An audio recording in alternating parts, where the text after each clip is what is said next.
હું ગોસ્વામી સંગીતાબેન મજદૂર સંઘ જિલ્લા મંત્રી બોલું છું। આજે જામનગરના 250 પોણા 300 આશાબેનો અહીંયા ભેગા થયા છે। સરકારની જે આડેધડ કામગીરી આપવાની છે, આશાબેનોને ઓનલાઈન કામગીરી, આશાબેનોનું કામ ફિલ્ડ વર્ક છે, જ્યારે સરકાર એમ ઈચ્છે છે ફિલ્ડ વર્કે કરે અને ઓનલાઈન કામગીરી કરે।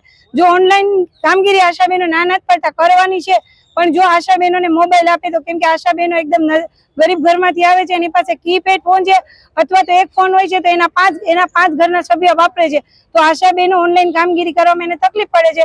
તો સરકારને રજૂઆત કરીએ કે પહેલા અમને મોબાઈલ આપો, પછી ઓનલાઈન કામગીરી અમે બધા કરશું। અને જામનગરમાં બે આશાબેનોના બે ભાગ છે, નોન સ્લમ અને સ્લમ આશાબેન, જેમાં સ્લમ આશાબેનોને બધા ફાયદા મળે છે, જ્યારે નોન સ્લમ બહેનોને 50% વધારો નથી મળતા। તો એ અલગ કે એના માટે ઓલું કહેવાય કે જે સરખું કામ કરતા હોય તો પગાર પણ સરખો મળવો જોઈએ। તો આજે નોન સ્લમની તમામ આશાબેનો આ બાબતે વિરોધ કર્યો છે અને એના માટે જીઆર સહિત ડોક્ટર ગોરી સરને અમે એનો જીઆર આપ્યો છે અને તમામ આશાબેનોને 50% વધારો આપે ને એવી રજૂઆત કરે એવું સરને અમે રજૂઆત કરવા આવ્યા છીએ।